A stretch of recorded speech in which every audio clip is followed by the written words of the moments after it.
Guys, and welcome to Bellyachin Farm. Well, today I was going to go out and clean the barn and organize it because we've still got a lot of stuff in there that we need to get moved. But it is literally 115 here right now, and it's just too dang hot. I feel like I'm melting. Don't get me wrong, I love it, but it is hot. And I thought, well, I'll wait until it cools off a bit. And so my little pig, Little Bits, she was pretty hot. She don't like her waller. She will not get in a waller. So I have to make her a pool that can be cleaned. And she's as my husband calls her, a femme fatale pig.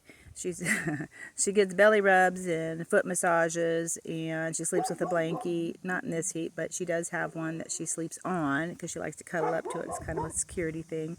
But she was raised in the house out on our own homestead for 6 months. Just to give you a little bit of background, we lost her mama, and yeah, she was housebroken 2 days. By the time she was 6 months old, we had to put her back outside because we lived 6 feet in the air in a floodway, and we had had a flood, which is one of the reasons that we ended up losing Mama. Not due to the flood so much, but an accident afterwards. And well, I was afraid she was getting so big that the husband says she needs to be out because she can't go up and down the stairs. So she went back outside, or went outside, and that's where she's at now, is in the barn. But she comes and visits, and yeah, she doesn't like to be dirty. So I'm going to make her, I saw something on Instagram that I thought, well, I can make that. And so we're going to make her a little pool that she can get in and out of, and it can be cleaned. So yes, she's pretty special. Anyway, her name's Little Bit. You'll see her on videos that I'll be posting. Well, anyway, I thought, well, what can I do today? The guys are gone. It's too hot to do anything really right now. So I thought, well, everybody keeps telling me I need to journal our journey here. Hold on. So anyway, I thought, well, what can I journal? Well, to start with, we moved from a 2.5 acre homestead, which my husband was raised on, and inherited the home. We completely remodeled it, and inside and out, he built the barns. I mean, we did all the work, and then come to find out, whoever bought it's not really taking care of it, which is kind of sad, but it's not our problem anymore. But when we sold our place, obviously we had to find a place, and we were looking for something that had at least 5 acres that we could expand our homestead on. And well, there was this house that kept popping up, and I'll try to make this as short as I can. But the house I'd seen, I loved the property, but the house was just, oh, no way. And it kept coming up in my cart. You know how you save houses in the Zillow, you know, and Realtor.com, things like that, you know, and you save the house you like. Well, this one kept popping up in there, and I wasn't saving it. So it's kind of a God thing, I guess. And anyway, I looked at it several times, and I showed it to my husband, Tom, and finally he says, well, do you want to go look at it? And I was like, no. No, I don't like the house at all. And, hold on.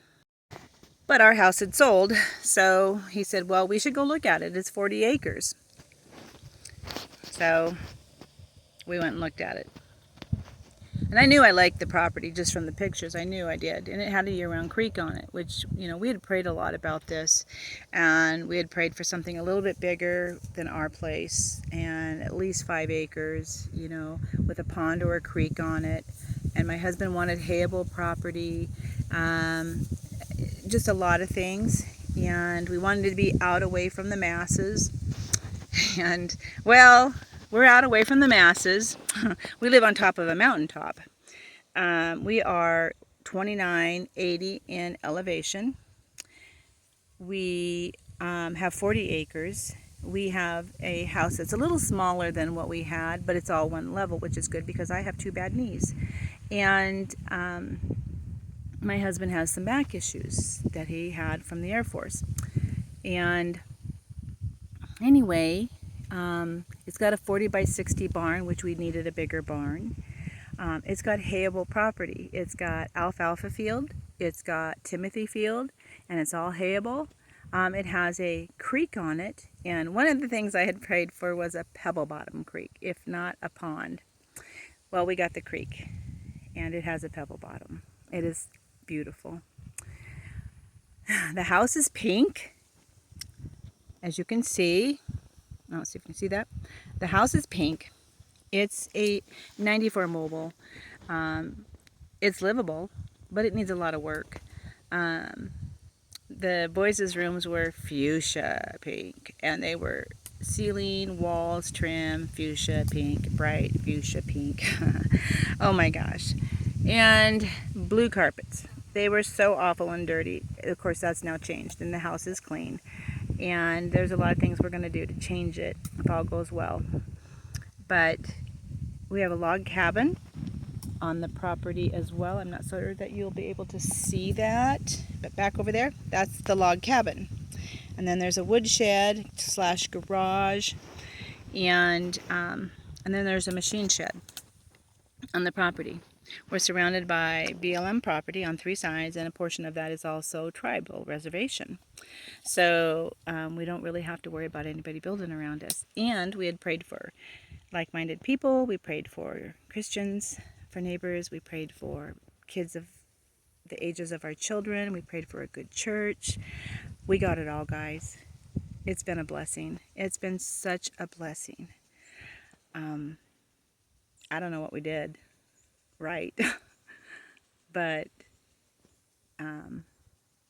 yeah, we were truly blessed, and we need to prove ourselves to be worthy of that. So I'm not sure what God's plan for us is for us, but we're going to do everything we can to please Him. And I am so very grateful for this place. Oh, but the downside is that it needed a lot of cleanup. Like I said, the house was dirty. It had been abandoned, well, not really abandoned, but empty for 2 years. And it was sold as is. So it was as is. The barn was full of stuff. My husband and brother-in-law and son had to clean that out. So my husband rented a excavator and got everything out of there before we could even put stalls in there. The cabin was full of stuff. We've cleaned out most of that. We still got a portion of that to clean out. The machine shed was full. The house wasn't full, but it was dirty. And so it's clean. And the machine shed, we didn't clean that. We hadn't had time to get to it, but there's some friends of ours that are going to be living on the property here. And they bought a travel trailer, and they're on the property, and she has 4 horses. And she is a worker, let me tell you. God bless her. She went out in that machine shed. She asked my husband Tom if that would be a good place for her horses, because she thought it would be. She's got 4. And he said, yeah. And she said, well, I'll clean it up. So she did. She cleaned out the half of that building, moved it over to the other side, organized most of that stuff, her and her husband, and are going to put in 4 stalls for her horses there. And she did it in a day. So, yeah, that was a lot of work. So anyway, so you'll see them in YouTube videos I'll be posting as well. Let's see, what else is there? Gosh, guys, we have an orchard. The orchard has 2 apricot trees. We have pear trees. We have apple trees. We have cherry trees. We have gooseberries, grapes, blackberries, strawberries. A lot of it needs to be cut back and, taken care of, fertilized, and that type of thing. But it produced this year, and I got apricots off the tree. And actually, I think I got like 4 or 5 gallon buckets. So we freeze-dried some of them, and we dehydrated some of them. Oh, and we found a commercial size Cabela's food dehydrator in the woodshed, and it works. So we cleaned that up and used that, and wow, that was a huge find. So yeah, there's so much to talk about. We rented 4 40-yard dumpsters so far to take out stuff from this place, and I think we finally gotten to the end of it, and now it's just a matter of getting things shored up and you know, fixing things and getting things laid out the way we want them laid out here on the homestead.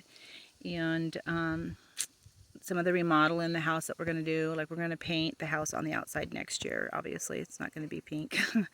And we're going to paint the inside. A lot of that work will be done this winter. It's got great cupboards and counters. But the layout's a little bit funky. So we're going to change that and paint the inside, and let's just kind of spruce it up a bit. But we've been doing without air conditioning since we moved here. The first day we were here and it was hot, the furnace that's here worked. After that, it quit working. Well, come to find out, we hired someone to come out and check it. Well, it's a hole in the refrigerant air line, and that was $250. And so we decided it was so full of dust and whatnot, we're doing away with it. So we've been using an air conditioner in the window, which is not really sufficient for the house, but it is what it is. And finally we bit the bullet and decided that we're going to put mini splits in. So they came out yesterday and gave us a bid, and so we decided to bite the bullet. And tomorrow we will have air conditioning. They're going to be here tomorrow, which is Thursday. So, oh, it'll be so nice. Because right now, it's 115 here. And that's hot. I like the heat, but I feel like I'm melting. So, but we'll be doing homestead videos here. We'll be doing canning videos, cooking videos, and we'll do some current event videos as well. But yeah, we're just going to document our journey, guys. And so if you like this video and want to continue to follow our videos, give this a like, because that'll help our channel, and share and subscribe. And you all have a blessed day. God bless.